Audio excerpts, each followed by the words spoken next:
Okay, video detail notes customer Stewart, Lowe's 727. This is new construction. Let me show you around the room real quick. We got a doorway here to the right-hand side, back wall where the oven and microwave are. Left-hand wall is the double window, and then you've got the back door here to the left of the double window. So let's start here on the right-hand side where the refrigerator is. Talk to the customer about doing a built-in refrigerator here. Give you a measurement on where that is the water line in the floor there. Make sure that when you do the measurement for the receptacle there and the measurement for the water line, that we are encasing the water line behind the refrigerator.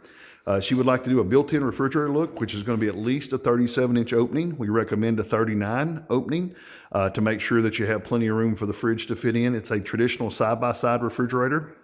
Now also notice here there's a switch at the end of the wall. That wall needs to have a 9-inch margin or 9-inch return area past that switch, so we do not put the switch in the side of the panel of the refrigerator. We've given you measurements on these two on each wall. You got 1, 2 here, 1, 2 there. Those are outlets, and we've given you measurements to where each one of those outlets are. We also have given you a measurement to that outlet, which is the over-the-range microwave outlet. That is 83 inches to the bottom from the floor and the same center line as the 220 that's below it, 65 or so from the right-hand wall. Make sure that you dimension those correctly. The 65-inch center line could vary left to right as much as 7.5 inches without any problem on the design. One thing I noticed on the back wall, you're 2 inches over 3-inch box measurements. So make sure that when you do this, you add fillers to the left and right-hand side off the center line of the stove. Stove needs to be as close to center in the middle of the room as possible. On the left-hand wall, if you take a look here where the sink is, we've got 2 outlets here on this. I'll give you measurements for those, and 2 outlets here. And then this is a double switch, okay? So that being said, on that wall, dimension those on your drawing so we have proper placement.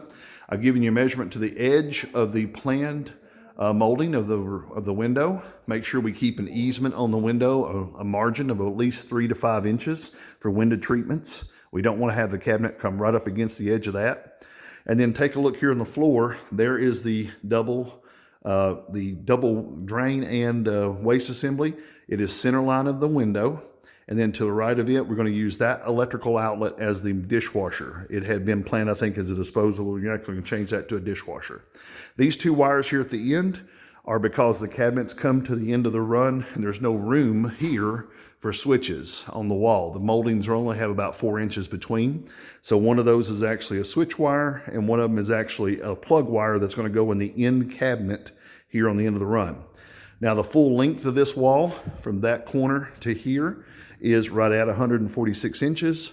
We're looking at 141 inches as our max cabinet length on this wall. So when we're looking at from the corner to the center line to 141 inches, we don't want to get into the door trim. If you take a look, door trim is going to come to right there. That's going to be into the cabinet at 141. 142 will put you at a countertop that does not touch the door trim. They don't want to encroach on that. Otherwise, the upper cabinets are going to be a 42-inch upper set at 96 inches, bottom height at 54. The customer's over-the-range microwave, we talked a little bit about today about height placement for the over-the-range microwave, whether they want that to be a couple of inches above the bottom line or whether it needs to be a couple below. Talk to them about what they want to use and how they want to use it. Microwaves vary in height. Double check your appliance. Otherwise, they have a standard appliance package. You got a side-by-side that's 3 foot by 72 inches or 70 inches tall. You've got a freestanding stove, over-the-range microwave, and a regular dishwasher for the right of the sink. Did talk also about this being a laminate countertop installation. This is a 3-wall section, but it's literally 2 L's. You got an L on this side of the room and an L on that side of the room.